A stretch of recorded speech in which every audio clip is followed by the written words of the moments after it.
नमस्कार दोस्तों, स्वागत है आप सभी का आपके अपने YouTube चैनल अपनी क्लास में। दोस्तों, यदि आप राजस्थान बोर्ड कक्षा 10वीं के विद्यार्थी हैं और दोस्तों यदि आपको इंग्लिश सब्जेक्ट के ऐसे मोस्ट इम्पोर्टेंट प्रश्न जानने हैं जिनके आने का चांस आपके एग्ज़ाम में बहुत बहुत ज़्यादा हो, तो दोस्तों आप इस वीडियो को पूरा देख लीजिए।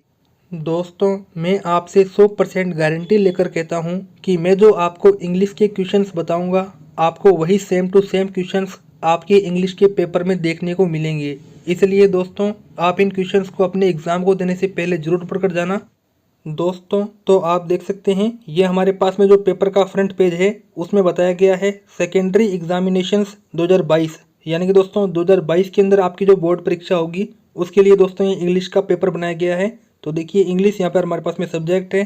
दोस्तों, इस मॉडल पेपर के अंदर नंबर ऑफ़ क्वेश्चंस कितने हैं, वो दोस्तों हमारे पास में नंबर ऑफ़ क्वेश्चन है 28। दोस्तों, यदि आपके कोई रोल नंबर हैं तो आप यहाँ पर सबमिट कर सकते हो। तो चलिए दोस्तों देखते हैं हमारे इस पेपर का पहला प्रश्न। देखिए दोस्तों, यहाँ पर मैक्सिमम मार्क्स हैं वो पेपर के हैं 80, यानी दोस्तों 80 नंबर का आपको पेपर है वो रहने वाला है। दोस्तों, इसमें आपको जनरल इंस्ट्रक्शंस दिए गए हैं जो कि सामान्य निर्देश है, जो कि आपको परीक्षा से पहले पढ़ लेने चाहिए। दोस्तों, तो आप देख सकते हैं हमारे इस पेपर के अंदर जो सबसे पहले सेक्शन आता है उसका नाम है सेक्शन ए, जिसको दोस्तों रीडिंग सेक्शन भी कहते हैं, जिसमें दोस्तों आपको 2 पैसेज दिए जाएंगे 7-7 नंबर के। इस प्रकार से 14 नंबर का दोस्तों आपका रीडिंग सेक्शन है वो रखा गया है। तो देखिए, इसमें आपको पहला पैसेज दिया गया है जो कि दोस्तों 7 नंबर का है। देखिए, पैसेज को आपको केयरफुली पढ़ना है, ठीक है, उसके बाद में इसके आंसर है वो देने हैं। दोस्तों, तो आप देख सकते हैं पैसेज में कहा गया है इट वाज होली, यानी कि दोस्तों होली का दिन था। The festival of colours and gaiety, यानी कि दोस्तों होली क्या होती है, रंगों का त्यौहार होता है। और there was a big party in the house, यानी कि दोस्तों घर के अंदर एक बहुत बड़ी पार्टी है वो आयोजित की जा रही थी होली के दिन। देखिए, guests came and went but the party continued, यानी दोस्तों गेस्ट है वो घर के अंदर आ रहे थे और जा रहे थे, लेकिन घर के अंदर जो पार्टी है वो कंटिन्यू चल रही थी। समझ रहे हो दोस्तों, यानी कि पार्टी कंटिन्यू हो रही थी। देन द बेल रैंग, यानी कि जो घर की घंटी है वो बजी। Several people shouted come in and a small man open the front door and come in, यानी कि दोस्तों घर के अंदर जितने भी थे वो उस बेल को सुन के कहने लगे कि कम इन, यानी कि अंदर आ जाओ।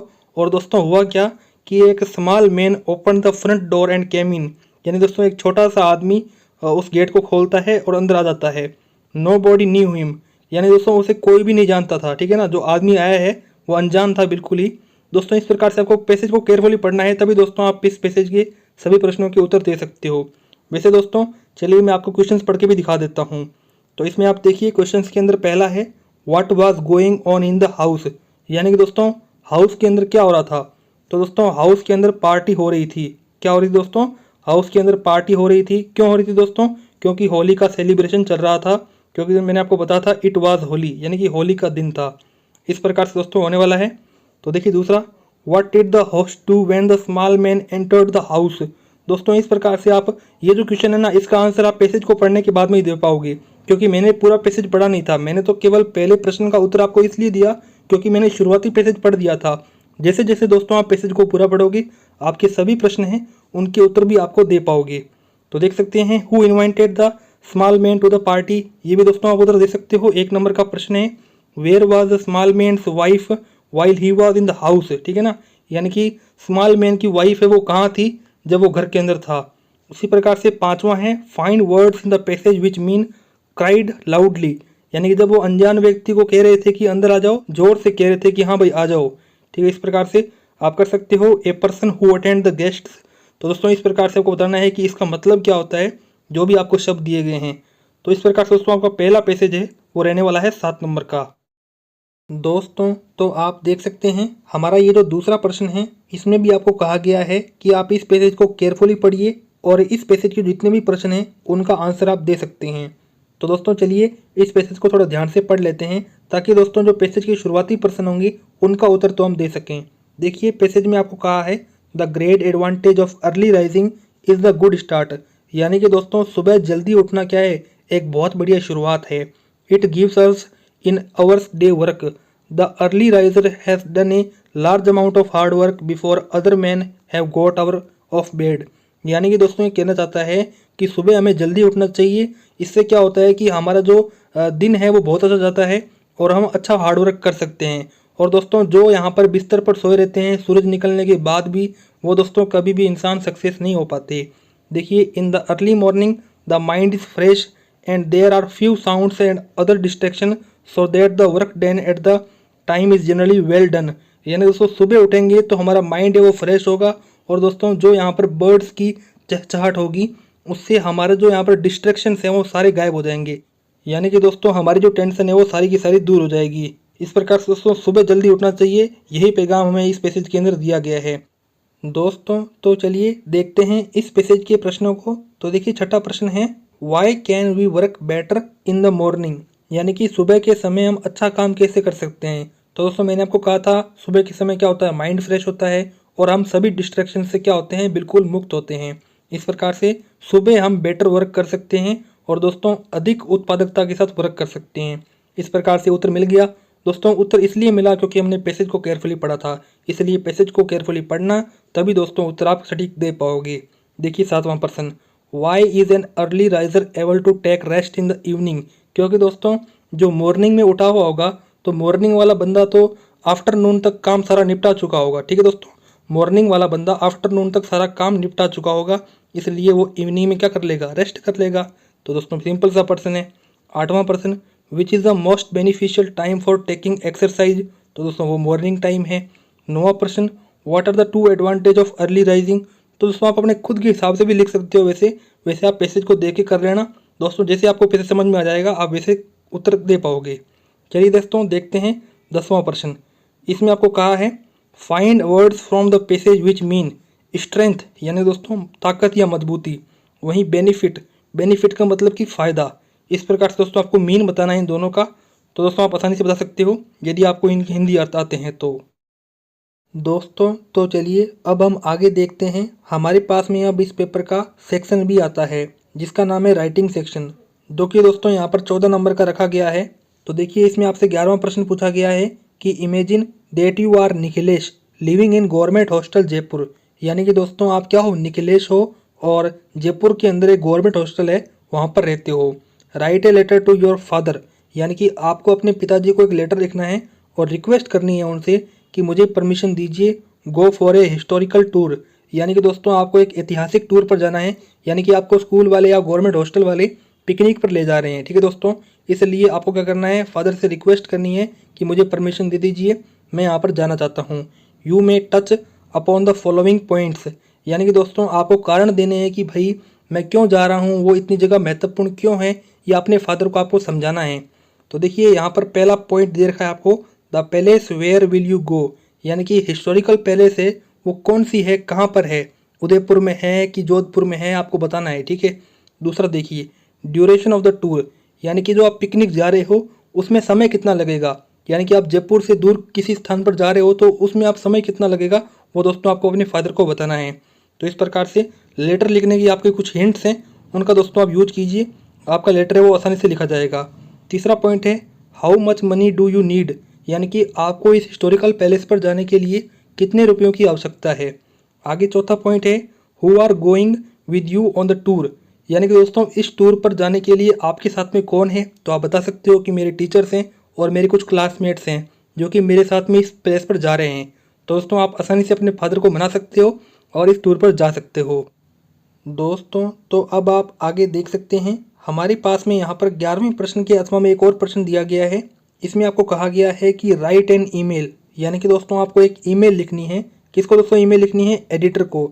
और दोस्तों वो एडिटर है कहाँ का, द टाइम्स ऑफ इंडिया। दोस्तों आपको ये ईमेल क्यों लिखनी है, क्योंकि दोस्तों आप क्या करना चाहते हो, अपने जो व्यूज़ हैं या फिर अपने जो व्यूज़ के एक्सप्रेशंस हैं वो प्रेजेंट करना चाहते हो। दोस्तों वो प्रेजेंट करना किस टॉपिक पर जाते हो, दोस्तों आपका टॉपिक है importance of trees in our life, यानी कि हमारी ज़िंदगी में पेड़ पौधों की क्या महत्वता है, इस पर दोस्तों अपना आर्टिकल है वो छपवाना चाहते हो टाइम्स ऑफ इंडिया के अखबार में। दोस्तों आप अपने जो राय है वो यहाँ पर ईमेल के माध्यम से एडिटर को करोगे। दोस्तों एडिटर क्या करेगा, टाइम्स ऑफ इंडिया में आपका लेख है वो प्रकाशित करेगा। इस प्रकार से दोस्तों ये उत्तर रहने वाला है, आप आसानी से कर सकते हो। दोस्तों अब आप इसी के आगे देखिए, हमारे पास में अब इस पेपर का 12वां प्रश्न आता है। इसमें आपसे कहा है, write A short paragraph in about 60 words on any of the following, यानी कि दोस्तों आपको एक शॉर्ट पैराग्राफ लिखना है 60 वर्ड्स के अंदर। दोस्तों आपको टॉपिक दे रखे हैं। पहला टॉपिक है माय फेवरेट टीचर, यानी कि मेरे प्रिय अध्यापक। जो भी दोस्तों आपकी स्कूल में आपके प्रिय अध्यापक हैं उन पर एक आप शॉर्ट पैराग्राफ है वो लिख सकते हो। दोस्तों आपको पूरे 4 नंबर हैं वो मिल जाएंगे। दोस्तों इसी के साथ में आप एक और टॉपिक देख सकते हैं। यहाँ पे आपको मॉर्निंग वॉक पर क्या करना है, एक शॉर्ट पैराग्राफ लिखना है 60 वर्ड्स के अंदर। दोस्तों मॉर्निंग वॉक का मतलब ये है कि जो सुबह की आप दिनचर्या के अंदर एक्सरसाइज करते हो या फिर जो आप टहलते हो उस पर दोस्तों आपको क्या करना है, एक लेख लिखना है 60 वर्ड्स का। दोस्तों इसमें आपको यहाँ पर कुछ हिंट्स भी दिए गए हैं, जैसे कि मॉर्निंग वॉक, कूल ब्रीज यानी कि ठंडी हवाएं, बर्ड स्टेटर यानी कि जो पक्षियों की चहचहाट आती है वो सुबह के टाइम में आती है, रेड कलर्ड राइजिंग सन यानी कि जो सूर्य का कलर है वो लाल हो जाता है सुबह, रिफ्रेश एंड फील एनर्जी यानी कि जो रिफ्रेश हमारी जो एनर्जी होती है, जो ऊर्जा होती है वो रिफ्रेश होती है, गुड फॉर हेल्थ यानी कि morning walk is the good for health, close to nature. इस प्रकार से मॉर्निंग वॉक पर आप 60 वर्ड्स का पैराग्राफ है वो दोस्तों लिख सकते हैं। दोस्तों तो अब आप आगे देखिए, हमारे पास में अब इस पेपर का 13वां प्रश्न आता है। इसमें भी दोस्तों आपको एक पैराग्राफ दिया गया है। आपको इस पैराग्राफ को 75 वर्ड्स के अंदर लिखना है। दोस्तों ये जो पैराग्राफ है वो किसी एक व्यक्ति के नाम पर है, जैसे कि इस व्यक्ति को तो पूरी दुनिया जानती है, डॉक्टर APJ अब्दुल कलाम। दोस्तों इन पर आपको क्या करना है, एक पैराग्राफ लिखना है 75 वर्ड्स के अंदर। ये दोस्तों हमारे पास में एक बहुत बड़ी पर्सनैलिटी है, इस पर दोस्तों आपको एक लेख लिखना है, तो आप आसानी से कर सकते हो और पूरे 5 नंबर है वो पा सकते हो। दोस्तों तो अब आगे चलिए, हमारे पास में अब इस पेपर का सेक्शन सी आता है जिसका नाम है ग्रामर सेक्शन, जो कि दोस्तों टोटल 15 नंबर का है। इसमें आप देखिए हमारे पास में 14वां प्रश्न आता है, fill in the blanks with the correct forms of the verbs given in the brackets. यानी कि दोस्तों आपको करेक्ट फॉर्म का यूज करना है, यानी कि दोस्तों आपको एक प्रकार से टेंसेज है वो बतानी है कि कौन सा टेंस आएगा। चलिए देखते हैं पहला वाक्य, what is your mother doing. दोस्तों यानी कि आपकी मदर क्या कर रही है। दोस्तों कर रही है इसका मतलब प्रेजेंट कंटिन्यू, और दोस्तों प्रेजेंट कंटिन्यू के अंदर क्या आता है, डू प्लस ING, यानी कि दोस्तों यहाँ पर आएगा डूइंग। ठीक है दोस्तों आप कर सकते हो। दोस्तों तो इस प्रकार से आप आगे दूसरा, तीसरा, चौथा वाक्य देखिए और अपने अकॉर्डिंग जो भी करेक्ट फॉर्म बन रही है वो लगाइए। दोस्तों आपको करेक्ट फॉर्म जैसे कि ट्रैवल, स्टे, सेंड इनका यूज़ करना है और वाक्य को देखना है कि इसमें कौन सा टेंस आ रहा है। तो दोस्तों आप आगे देख सकते हैं हमारे पास में चौथा वाक्य, 5वां वाक्य, छठा वाक्य, 7वां वाक्य और 8वां वाक्य। दोस्तों आप फटाफट से या तो इन प्रश्नों को अपनी कॉपी पर लिख लीजिए या फिर दोस्तों इस वीडियो का स्क्रीनशॉट ले लीजिए। दोस्तों तो इस प्रकार से हमारे पास में जो 14वां प्रश्न था उसमें आपको करेक्ट टेंस है उसका यूज करना था। आगे हमारे पास में अब 15वां प्रश्न आता है। इसमें दोस्तों आपको क्या करना है, प्रोनाउंस या फिर एडवर्ब्स को क्या करना है, ब्रैकेट्स के अंदर भरना है। जैसे कि दोस्तों हमारे पास में वाक्य है पहला, this is the road, this road leads to Jaipur, यानी कि ये सड़क है जो कि जयपुर को जोड़ती है या फिर जयपुर की तरफ जाती है। तो दोस्तों आपको यहाँ पर जो प्रोनाउन है दैट, इसका दोस्तों यूज करना है यहाँ पर बीच के अंदर। दोस्तों आपको यहाँ पर जो डॉट दिया हुआ है दिस इज़ द रोड, उसके बाद में डॉट, वो दोस्तों डॉट है वो हटा देना है और यहाँ पर दैट का यूज करना है। ये दोस्तों हमारे पास में क्या है, प्रोनाउन या एडवर्ब का यूज है। इसी प्रकार से दोस्तों हमारे पास में दूसरा वाक्य है, सतीश इज़ माई ब्रदर, यानी कि सतीश क्या है, मेरा भाई है। His essay has been selected for the competition, यानी कि उसका जो ऐसे है वो सिलेक्टेड हो गया कंपटीशन में। दोस्तों जो वोज है वो यहाँ पर प्रोनाउन या एडवर्ब है, इसको यहाँ पर डॉट की जगह यूज करना है। दोस्तों तो अब आप आगे देखिए, हमारे पास में अब इस पेपर का 16वां प्रश्न आता है। इसमें आपको कहा है कि change the following sentences into the passive voice, यानी कि दोस्तों आपको एक्टिव वॉइस के अंदर वाक्य दिया होगा, आपको उस वाक्य को पैसिव वॉइस में चेंज करना है। तो देखिए पहला वाक्य आपको एक्टिव वॉइस में दिया हुआ है, ये हमारे पास में एक्टिव वॉइस का वाक्य है। दोस्तों इसे आपको पैसिव वॉइस में चेंज करना है। देखिए they found him guilty of murder, ठीक है, तो ये हमारे पास में एक्टिव वॉइस हो गया। जो यहाँ पर वाक्य ही से शुरू हो रहा है ये हमारे पास में पैसिव वॉइस का वाक्य है। आपको दोस्तों इसको क्या करना है, कन्वर्ट करना है या फिर चेंज करना है। उसी प्रकार से दूसरा वाक्य, please hang this picture on the wall, यानी कि कृपया करके इस पिक्चर को वॉल पर लगा दीजिए। तो इसमें आप देखिए, इसमें आपको कहा है यू आर रिक्वेस्टेड, ये दोस्तों हमारे पास में जो वाक्य है वो दोस्तों पैसिव वॉइस का है। दोस्तों आप किसको क्या कर सकते हो, पैसिव वॉइस में आसानी से चेंज कर सकते हो। चलिए दोस्तों आगे देखते हैं, हमारे पास में अब इस पेपर का 17वां प्रश्न आता है। इसमें आपको कहा है री right the following sentences by changing them into indirect speech, यानी कि दोस्तों आपको डायरेक्ट स्पीच दिया होगा, आपको दोस्तों उस स्पीच को इनडायरेक्ट स्पीच में चेंज करना है। जैसे कि पहला वाक्य, the principal said to the teacher how many students are there in your class. यानी कि दोस्तों ये जो वाक्य है वो डायरेक्ट स्पीच है, आपको इसको इनडायरेक्ट स्पीच में चेंज करना है। तो दोस्तों इनडायरेक्ट स्पीच की शुरुआत होगी वो होगी द प्रिंसिपल आस्क्ड, उसके बाद में अपना जो वाक्य है वो लगा सकते हो। उसी प्रकार से दोस्तों आप दूसरा वाक्य देख सकते हैं। दोस्तों आप फटाफट से इस इनडायरेक्ट स्पीच या फिर डायरेक्ट स्पीच है उसका स्क्रीनशॉट ले लीजिए। देख सकते हैं हमारे पास में आगे तीसरा वाक्य आता है, चौथा वाक्य आता है, ये हमारे पास में डायरेक्ट स्पीच है, आपको इनको इनडायरेक्ट स्पीच में चेंज करना है। दोस्तों तो अब आप आगे देख सकते हैं हमारे पास में अब इस पेपर का 18वां प्रश्न आता है। इसमें आपको कहा है fill in the blanks choosing suitable modals from bracket. यानी कि दोस्तों आपको मॉडल्स का यूज करना है। यहाँ पर जो वाक्य के अंदर ब्रैकेट दे रखा है उसमें आपको मॉडल है वो भरना है। दोस्तों पहला वाक्य देखिए, आई उसके बाद में bracket run fast when I was young. दोस्तों यहाँ पर क्या आएगा, यहाँ पर आएगा आई कुड रन फास्ट। क्या आएगा दोस्तों, I could run fast when I was young. दूसरा देखिए, मोहन इज सिक, यानी कि मोहन बीमार है, यू शुड गो। यहाँ पे दोस्तों क्या आएगा, यहाँ पे आएगा शुड गो, यानी कि आपको जाना चाहिए और उसके दिखाना चाहिए। तो इस प्रकार से सलाह दी जा रही है, जब सलाह दी जाए तब क्या हो जाएगा, शुड। ठीक है दोस्तों, इस प्रकार से आप कर सकते हो। ये हमारे पास में 18वें प्रश्न के अंदर आपको मॉडल का यूज है वो करना है।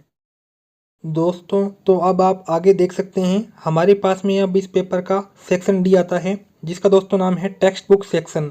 यानी कि दोस्तों अब जितने भी प्रश्न आएंगे वो दोस्तों आपकी किताब से लिए होंगे, आपकी टेक्स्ट बुक से लिए होंगे। तो दोस्तों आप इन प्रश्नों को ध्यान से देख लेना, क्योंकि दोस्तों टेक्स्ट बुक सेक्शन से यहाँ पर 37 नंबर का मटेरियल है वो आने वाला है। तो देखिए देखते हैं 19वां प्रश्न। इसमें आपको कहा है read the passage given below and answer the questions that follow. यानी कि दोस्तों आपको एक पैसेज दिया होगा, दोस्तों इस पैसेज को आपको रीड करना है और दोस्तों इस पैसेज के जितने भी क्वेश्चंस हैं इनके आपको आंसर से वो देने हैं। दोस्तों ये जो पैसेज है वो दोस्तों आपकी टेक्स्ट बुक से लिया गया है, यानी कि जो आपकी किताब के अंदर पार्ट हैं वहाँ से लिया गया है। तो देखिए पैसेज को पढ़ते हैं। Begin there for your day with prayer and make it so soulful that it may remain with you until the evening. यानी कि दोस्तों आपकी जो दिन की शुरुआत होती है वो दोस्तों प्रेयर से होती है। इससे दोस्तों क्या होगा कि आपका जो दिन है वो दोस्तों बहुत ही सोलफुल जाएगा, बहुत ही बढ़िया जाएगा। ठीक है, कब तक, इवनिंग तक। आगे देखिए close the day with prayer, यानी कि जब डे ख़त्म होगा यानी कि रात होगी तभी दोस्तों आप प्रेयर कीजिए। इससे क्या होगा कि आपकी जो पीसफुल नाइट है वो जाएगी, यानी कि दोस्तों शांति भरी रात है वो गुजरेगी और जो आपके ड्रीम्स हैं और जो आपके नाइटमेयर्स हैं वो पूरे होंगे। इस प्रकार से दोस्तों प्रेयर को महत्व यहाँ पर दिया गया है, चाहे वो दिन की प्रेयर हो चाहे वो रात की प्रेयर हो। इस प्रकार से दोस्तों यहाँ पर पैसेज है वो रहने वाला है। तो देख सकते हैं पहला प्रश्न है इस पैसेज का, what is the author's advice to us. दोस्तों ऑथर यानी कि लेखक, लेखक की साफ एडवाइस है कि हमें प्रेयर करनी चाहिए, चाहे वो सुबह का समय हो चाहे रात का समय हो। इस प्रकार से आप दूसरा, तीसरा, चौथा सभी प्रश्न कर सकते हो यदि आपने पैसेज को ध्यानपूर्वक पढ़ा है। दोस्तों तो अब आप आगे देख सकते हैं हमारे पास में अब इस पेपर का 20वां प्रश्न आता है। इसमें दोस्तों आपको पैसेज दे रखा है फिर से, और दोस्तों आपको इस पैसेज को केयरफुली पढ़ना है और दोस्तों इस पैसेज के जितने भी प्रश्न हैं उनके यहाँ पर आपको आंसर देने हैं। तो देखिए इसमें आपको कहा है इन द वर्ल्ड, यानी कि पूरे दुनिया में, एज वी ग्रो अप, यानी कि जैसे जैसे हम बड़े हो रहे हैं, वी से a great deal of violence, यानी कि हम हिंसा की एक बहुत बड़ी लड़ाई है वो देखते हैं। ठीक है दोस्तों, यानी कि हिंसा के बारे में बताया गया है, जैसे हम बड़े होते हैं वैसे वैसे हिंसक घटनाएं हम देखते हैं। तो इस प्रकार से दोस्तों हिंसा से संबंधित ये क्या है, ये दोस्तों हमारे पास में एक पैसेज है। दोस्तों तो अब आप देखिए इसमें हमारे पास में जो पैसेज है इसका जो पहला प्रश्न है इसमें आपको कहा है व्हाट इज़ अल्टीमेट वायलेंस, यानी कि अल्टीमेट हिंसा है वो क्या है। उसी प्रकार से दूसरा प्रश्न है, तीसरा प्रश्न है और चौथा प्रश्न है। दोस्तों यदि आप पैसेज को पढ़ते हो तो इन सभी प्रश्नों के उत्तर है वो आसानी से दे पाओगे, मैंने आपको ट्रिक है वो बता दी है। दोस्तों तो अब आप आगे देखिए हमारे पास में अब इस पेपर का 21वां प्रश्न आता है। इसमें दोस्तों आपको कहा है आंसर एनी वन, यानी कि दोस्तों आपको 2 प्रश्न दिए होंगे, उसमें से केवल आपको एक का आंसर है वो देना है अबाउट 60 वर्ड्स, यानी कि 60 शब्दों में। दोस्तों तो आप देखिए हमारे पास में जो 21वें का पहला प्रश्न है इसमें आपको कहा गया है what disaster event took place in Marwar when Jamaji was 25 years old. दोस्तों ये जो प्रश्न है the tale of Bishnois chapter में से लिया गया है। दोस्तों इसमें आपको कहा गया है कि जब मारवाड़ के अंदर जामाजी 25 साल के थे तब दोस्तों क्या घटित हुआ, ये दोस्तों आपको बताना है। ठीक है, दूसरा प्रश्न देखिए, why did the gentleman accept the stranger as his true son, यानी कि जेंटलमैन ने किसी एक अनजान लड़के को अपना बच्चा है वो क्यों समझा, ये दोस्तों आपको बताना है। इस प्रकार से इन दो प्रश्नों में से आप किसी एक प्रश्न का उत्तर है वो दे दीजिए और आपको पूरे 3 नंबर हैं वो मिल जाएंगे। दोस्तों तो अब आप आगे देख सकते हैं हमारे पास में अब इस पेपर का 22वां प्रश्न आता है। इसमें दोस्तों आपको कहा गया है आंसर एनी वन क्वेश्चन, यानी कि दोस्तों आपको टोटल 2 प्रश्न दिए होंगे, आपको केवल एक का उत्तर देना है 30 से 40 शब्दों में। दोस्तों तो आप देखिए हमारे पास में 22वें का पहला प्रश्न है how does think tank describe the earth, यानी कि थिंक टैंक ने यहाँ पर अर्थ को कैसे डिस्क्राइब किया ये आपको बताना है। दोस्तों पहले प्रश्न के अथवा में आपको यहाँ पर दूसरा प्रश्न दिया गया है how does think tank wish to be saluted, ये दोस्तों आपको बताना है इसका उत्तर। चलिए दोस्तों तो अब हम आगे देख लेते हैं। हमारे पास में अब इस पेपर का 23वां प्रश्न आता है। इसमें आपको कहा है explain any one of the following stanzas with reference to the context, यानी कि दोस्तों आपको 2 स्टांजा दिए होंगे, आपको दोस्तों क्या करना है 2 स्टांजाज में से किसी एक स्टांजा का क्या करना है रेफरेंस बताना है और उसका यहाँ पर कॉन्टेक्स्ट भी बताना है, जिससे आपको पूरे 4 नंबर वो मिलने वाले हैं। तो देखिए पहला स्टांजा माई कॉरेज रिवाइव्ड इन माई फॉर्चून्स डिस्पाइट। दोस्तों तो इस प्रकार से हमारे को इस स्टांजा के अंदर बताना है कि इस स्टांजा का जो कवि है वो कौन सा है, और दोस्तों ये जो स्टांजा है वो कौन से पार्ट में से लिया गया है, और प्लस दोस्तों इस स्टांजा का अर्थ है वो क्या है। दोस्तों यदि आप 3 चीज़ें पूरी करते हो तो आपको 4 नंबर हैं वो मिल जाने वाले हैं। इसी प्रकार से दोस्तों आप आगे देख सकते हैं हमारे पास में दूसरा स्टांजा आता है this dog and man at first were friends, यानी कि दोस्तों जब यहाँ पर 2 दोस्त मिले थे द डॉग एंड मैन, यानी कि कुत्ता और आदमी, वो क्या थे हमारे पास में एक फ्रेंड्स थे। तो इस प्रकार से दोस्तों यहाँ पे आपको बताना है कि ये स्टांजा कहाँ से लिया गया है, यानी कि कौन से पार्ट में से लिया गया है, कवि कौन सा इस स्टांजा का, और इसका अर्थ क्या निकलता है। आपको पूरे 4 नंबर हैं वो मिल जाने वाले हैं। चलिए अब हम आगे देखते हैं। हमारे पास में दोस्तों अब इस पेपर का 24वां प्रश्न आता है। इसमें दोस्तों को कहा है answer any 2 of the following questions in about 30 to 40 words, यानी कि दोस्तों आपको केवल 2 प्रश्नों का उत्तर देना है 30 से 40 शब्दों में। तो देखिए 24वें का पहला प्रश्न है how does a person suffer who avoids taking risk. दोस्तों ये जो प्रश्न है वो यहाँ पर रिस्क जो चैप्टर है वहाँ से लिया गया है। उसी के आगे देखिए दूसरा प्रश्न how is the lotus considered as a cultural symbol in the Indian society, यानी कि दोस्तों जो लोटस यहाँ पर फूल है वो दोस्तों किस प्रकार से कल्चरल सिंबल दर्शाता है इंडियन सोसाइटी के अंदर। ये दोस्तों जो प्रश्न है तो द लोटस चैप्टर है वहाँ से लिया गया है। वहीं तीसरा प्रश्न what inspiration do we get from the poem, यानी कि क्या इंस्पिरेशन हम पोइम से लेते हैं ये आपको बताना है। ये दोस्तों जो चैप्टर है माई गुड राइट हैंड, वहाँ से दोस्तों ये प्रश्न लिया गया है। दोस्तों तो अब आप आगे देखिए हमारे पास में अब इस पेपर का 25वां प्रश्न आता है। इसमें दोस्तों आपको कहा है answer any one of the following questions in about 80 words, यानी कि दोस्तों आपको 2 प्रश्नों में से केवल एक प्रश्न का उत्तर है वो देना है 80 शब्दों में। तो देखिए 25वें का पहला प्रश्न how did Anil change Harry Singh character, यानी कि दोस्तों किस प्रकार से अनिल ने हैरी सिंह का चरित्र है वो बदल दिया। दोस्तों ये जो प्रश्न है द थीफ स्टोरी चैप्टर में से लिया गया है। दूसरा प्रश्न आप देखिए why did Rosamond decide to buy the purple jar instead of a new pair of shoes, यानी कि दोस्तों राजनमुंड ने ये क्यों डिसाइड किया कि उसे पर्पल जार रहना चाहिए, बल्कि दोस्तों वो तो एक नया जोड़ा लेने वाली थी यहाँ पर जूतों का। तो दोस्तों ये जो चैप्टर है द पर्पल जार वहाँ से ये प्रश्न लिया गया है। दोस्तों तो अब आप आगे देखिए हमारे पास में अब इस पेपर का 26वां प्रश्न आता है। इसमें आपको कहा है answer any one of the following questions in about 30 to 40 words. तो देखिए 26वें का पहला प्रश्न what do you think about freedom in teenage, यानी कि दोस्तों छोटी सी उम्र में आज़ादी देना किस प्रकार से आप समझते हैं ये आपको बताना है। दोस्तों ये जो प्रश्न है ग्रोइंग अप पेन्स उस चैप्टर में से लिया गया है। उसी के अथवा में आप एक और प्रश्न देख सकते हैं डिड प्राइवेट क्विल्च रियली नो टू मच, ये जो प्राइवेट क्विल्च है वो अधिक जानती थी, आपको बताना है कैसे जानती थी। The man who knew to much, ये दोस्तों जो चैप्टर है वहाँ से ये प्रश्न लिया गया है। चलिए अब आगे देख लेते हैं। हमारे पास में अब इस पेपर का 27वां प्रश्न आता है। इसमें भी दोस्तों आपको 2 प्रश्न दिए होंगे, एक प्रश्न का उत्तर देना है। देखिए पहला प्रश्न who took away the year rings how, यानी कि जो कान की बालियाँ होती है वो किसने ले ली और कैसे ले ली। ये दोस्तों जो प्रश्न है उतंकास गुरु दक्षिणा, वहाँ से दोस्तों ये चैप्टर में से प्रश्न लिया गया है। दूसरा प्रश्न आप देखिए व्हाट डिड द पीजेंट से when he lost his breakfast, यानी कि पीजेंट ने अपना जब ब्रेकफास्ट लॉस्ट कर दिया यानी कि खो दिया, तब दोस्तों पीजेंट ने क्या कहा ये आपको बताना है। The imp and the peasants bread, वहाँ से दोस्तों ये प्रश्न लिया गया है।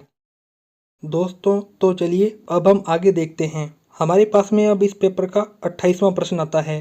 Write a speech in about 80 words on the responsibilities if you are issued a driving licence, यानी कि दोस्तों आपको एक 80 शब्दों के अंदर एक लेख लिखना है। किस पर दोस्तों? आपको लिखना है लेख ड्राइविंग लाइसेंस पर। यानी कि दोस्तों यदि आपकी उम्र यहाँ पर 18 प्लस हो चुकी है और आपको मोटरसाइकिल या फिर गाड़ी चलाना आता है तो दोस्तों आप ड्राइविंग लाइसेंस बना सकते हो। दोस्तों ड्राइविंग लाइसेंस से संबंधित आप जो भी जानते हो आपको बताना है, यानी कि बता सकते हो कि पहले आपका लर्निंग लाइसेंस बनता है, फिर 6 महीने बाद में परमानेंट लाइसेंस बनता है। इस प्रकार से जो भी आप ड्राइविंग लाइसेंस से संबंधित जितनी भी जानकारी जान सकते हो वो दोस्तों आप बताइए। आप 80 वर्ड्स का लेख है वो लिखिए, आपको दोस्तों पूरे 4 नंबर हैं वो मिल जाने वाले हैं। दोस्तों तो इस प्रकार से मैंने आपको इस वीडियो के अंदर आपके राजस्थान बोर्ड कक्षा 10वीं के अंदर जो इंग्लिश का पेपर होगा उसके ऐसे वेरी मोस्ट इंपॉर्टेंट प्रश्न बताए जिनके दोस्तों आने का चांस बहुत ज़्यादा है। इसलिए दोस्तों अपने एग्ज़ाम को देने से पहले इन प्रश्नों को जरूर पढ़कर जाना। और दोस्तों यदि आपको ये प्रश्न अच्छे लगे हों तो इस वीडियो को लाइक और चैनल को सब्सक्राइब करना मत भूलना। और साथ ही दोस्तों यदि आपका कोई ऐसा फ्रेंड है क्लास के अंदर जो कि इंग्लिश का पेपर देगा और दोस्तों उसकी भी इंग्लिश बहुत वीक है तो दोस्तों उसे भी ये वीडियो शेयर कर देना ताकि दोस्तों उसके भी इंग्लिश सब्जेक्ट के अंदर अच्छे नंबर हैं वो बन पाएँ। तो दोस्तों अब इस वीडियो में तो इतनी ही जानकारी थी। अब मिलते हैं किसी अन्य वीडियो में, तब तक के लिए जय हिंद जय भारत।